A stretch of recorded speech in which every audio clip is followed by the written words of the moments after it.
Welcome to part 3 of the video tutorial. I will now show you how I sculpted this pillar to a feel that I think is realistic enough for our project. You can skip this part if you think you don't need this part. This is more for my team. We go to a lower subdivision to isolate the top part. I already sculpted the rest of the pillar, so I saved the last for the video tutorial. I go to a higher resolution again.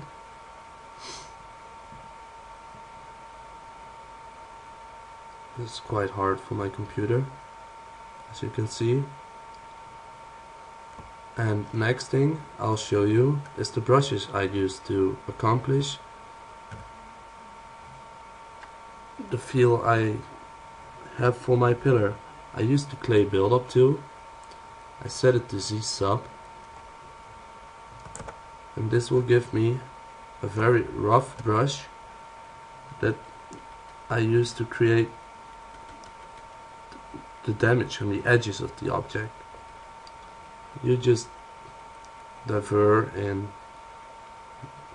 how hard you tap on the edges. You don't want to create too much of damage, since this will give you problems with your normal map, but you can do quite a lot with it. Just be aware that you don't change the original geometry too much.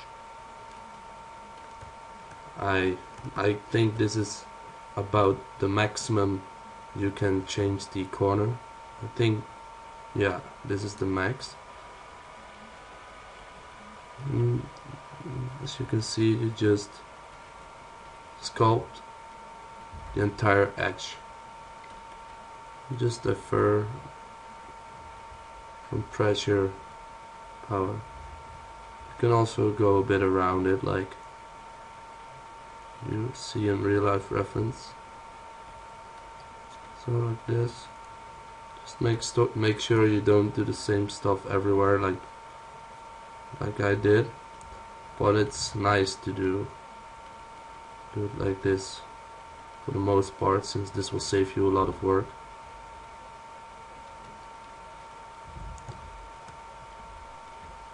So I think I showed you enough about the basic damage of an edge.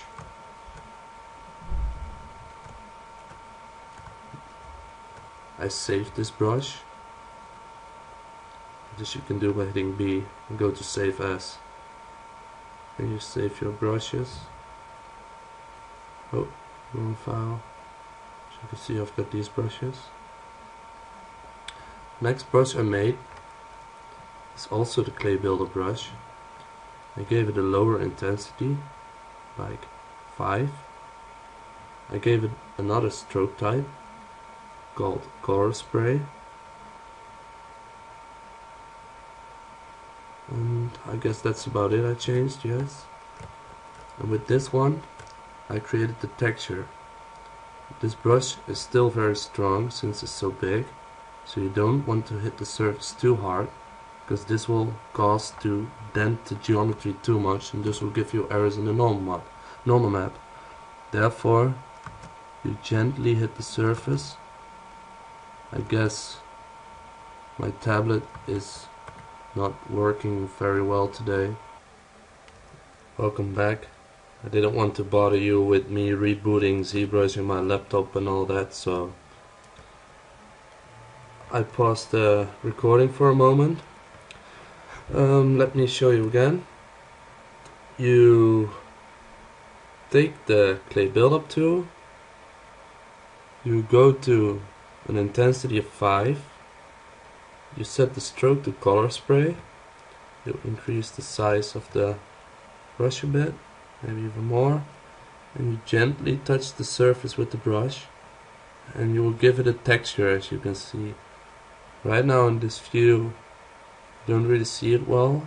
I'll show you in a moment. And just make sure you don't affect the geometry too much. As you can see, I will show you what it will do when you do add a lot of pen pressure. You can get it really quick. I just stroke it really gently. Here, this is all too hard already. As you can see, you get this, yeah, squarish texture to it. It will give a rough feeling.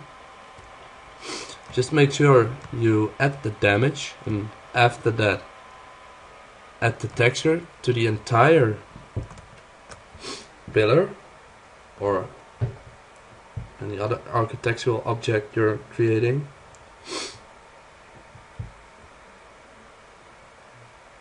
I forgot to go to a lower subdivision, therefore the loading is going very slow right now.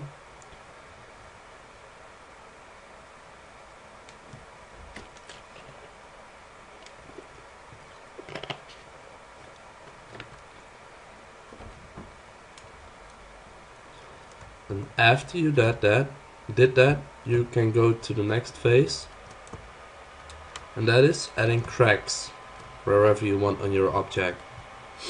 I won't finish this piece since I already finished the entire pillar. I'll show you how I made the cracks right now. I found this brush I'm going to use on the internet. It was made by Orbs, which a lot of you guys might know already. He's an environment artist with a lot of style.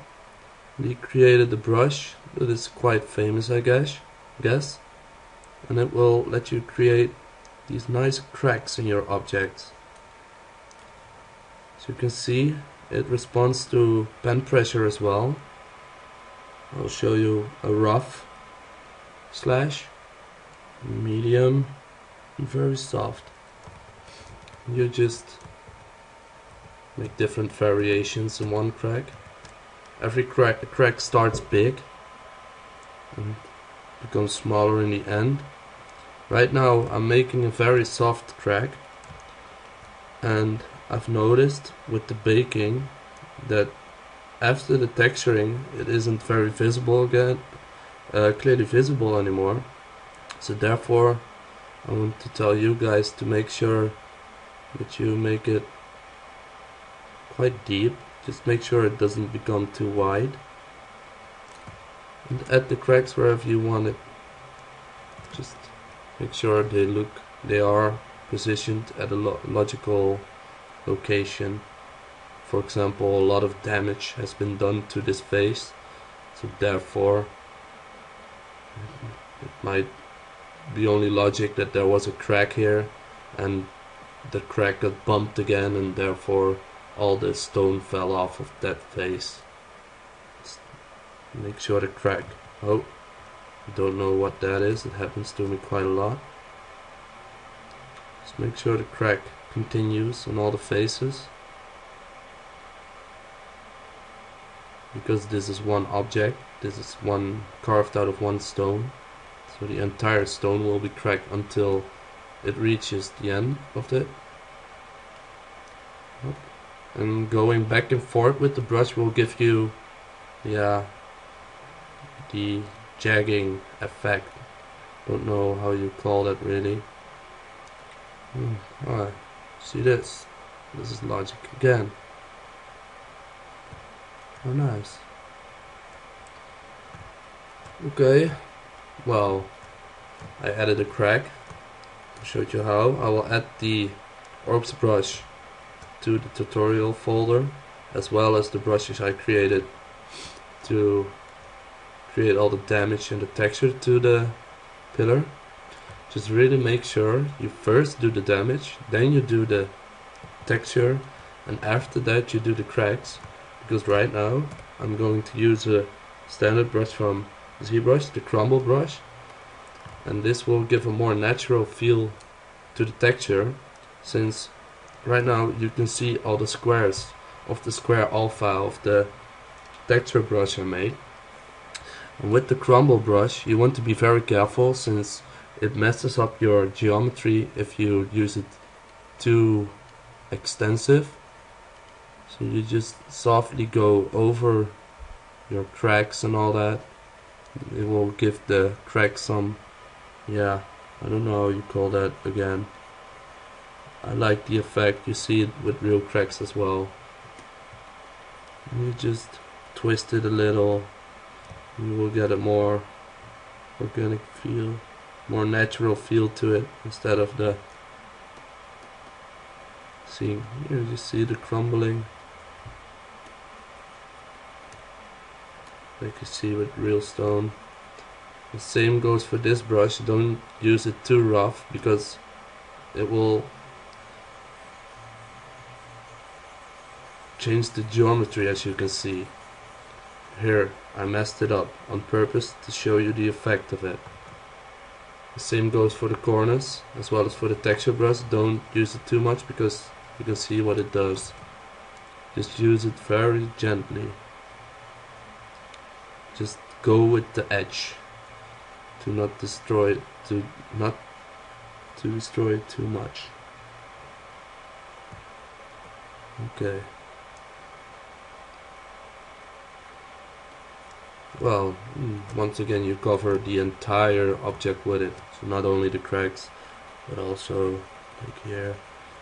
Just go on as much as you want. Don't overdo it, since you want to keep your normal map resolution as low as possible, so you won't see not a lot of detail anyway.